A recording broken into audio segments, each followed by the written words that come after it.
अस्सलामु अलैकुम वरहमतुल्लाहि वबरकातुहू। कल से सोशल मीडिया पर एक पोस्ट वायरल हो रहा है जिसमें बताया ये जा रहा है कि यूनियन गवर्नमेंट ने करीब वक्फ बोर्ड या वक्फ एक्ट के तहत 40 अमेंडमेंट से 40 चेंजेस लाने की कोशिश में है और इसका बिल गालिबा नेक्स्ट वीक पार्लियामेंट में पेश किया जाएगा। मेरी यूनियन गवर्नमेंट से पहले कुछ सवाल है कि आप इसमें चेंजेस क्यों लेकर आ रहे हैं।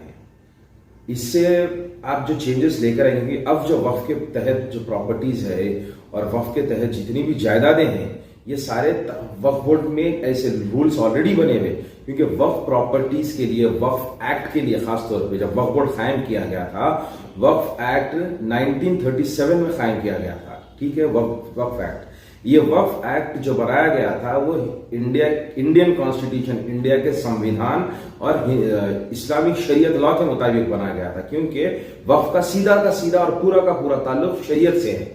यानी कि जब वक्फ एक्ट 1937 में बनाया गया था तो इसमें वो जो है ना कॉन्स्टिट्यूशन यानी कि हिंदुस्तान के संविधान और शरीयत के लॉ के हिसाब से बनाया गया था। पलट कर उसमें कुछ चेंजेस 2013 में भी हुए थे। अब उसके बाद उसको आप चेंज कर देना चाह रहे हैं, क्यों?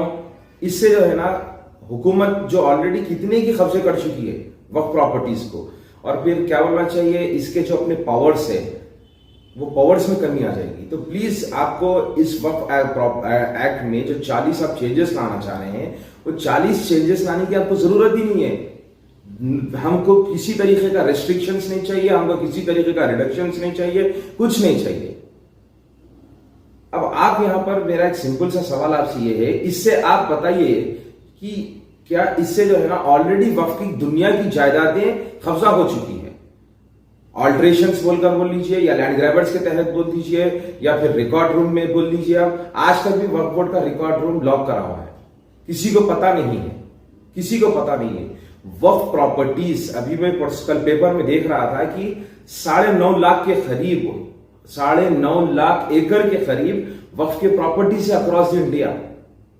साहब वक्फ बोर्ड उसको हैंडल कर रही है, सेंट्रल वक्फ बोर्ड है, स्टेट वक्फ बोर्ड है, हैंडल कर रहे हैं। अब आप उसमें चेंजेस लेकर आएंगे, अगर वक्फ एक्ट में अगर चेंजेस लेकर आने से सबसे पहला फायदा जो होगा लैंड ग्रैबर्स को होगा, जो पहले से भी वक्फ के प्रॉपर्टीज को खाते हुए आ रहे हैं और अभी भी वक्फ के प्रॉपर्टीज को खाने के उनको और आसानी से मौका मिल जाएगा। मैं ये नहीं कहूंगा कि जो है ना गवर्नमेंट को भी जो है ना उसके ऊपर कब्जा करने की कोशिश करेगी, क्योंकि केसीआर साहब ने ऑलरेडी, पिछली टीआरएस गवर्नमेंट ने ऑलरेडी दुनिया के वक्फ के जायदादों को खा गया है। चाहे वो मणिकुंडा जागीर रहने दो, चाहे हुसैन शाली सरकार की जागीर रहने दो, चाहे वो पहाड़ी शरीफ की जागीर रहने दो, सारे के सारे जागीरें खा चुके हैं। अभी भी मेरी आपसे एक अदबन गुजारिश है to the honourable prime minister of India Shri Narendra Modi ji, आपसे मेरा अदबन गुजारिश है कि वक्फ एक्ट में किसी भी तरीके के चेंजेस की जरूरत नहीं है। हाँ, अगर आपको करना है, यूनियन गवर्नमेंट को अगर वक्फ एक्ट के तहत किसी तरीके का डिसीजन लेना है, तो जो वक्फ प्रॉपर्टीज जो लैंड ग्रैबर्स खा चुके हैं, जिसको एनक्रोच कर चुके हैं, वक्फ के नाम निशान मिटाने की जो कोशिश में है, उनके ऊपर सख्त से सख्त सजा लेकर आइए।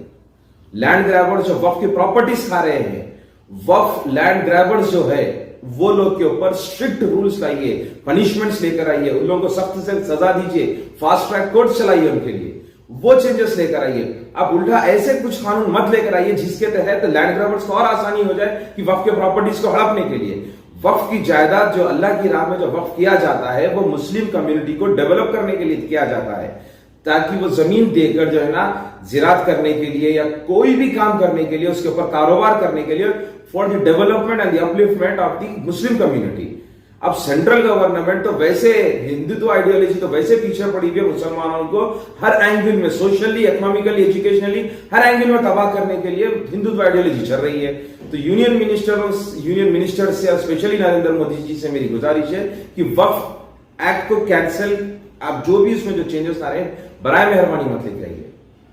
मैं सैयद मतीन अहमद टीडीपी पार्टी से ताल्लुक रखता हूं और मेरी गुजारिश है चंद्रबाबू नायडू साहब से कि नायडू साहब प्लीज, आप एक मिसाल है डेवलपमेंट के लिए, आप मिसाल है डेवलपमेंट के लिए। तो आपसे भी मेरी गुजारिश है कि प्लीज नाउ यू आर, आप एक बहुत बड़ा सपोर्ट है एनडीए गवर्नमेंट के लिए। तो चंद्रबाबू नायडू साहब से मेरी गुजारिश है कि बराए मेहरबानी नायडू यूनियन गवर्नमेंट से, सेंट्रल गवर्नमेंट से और फिर पार्लियामेंट में इस बिल के खिलाफ प्लीज आप कुछ बोलिए। बहुत बहुत शुक्रिया। अस्सलाम वालेकुम।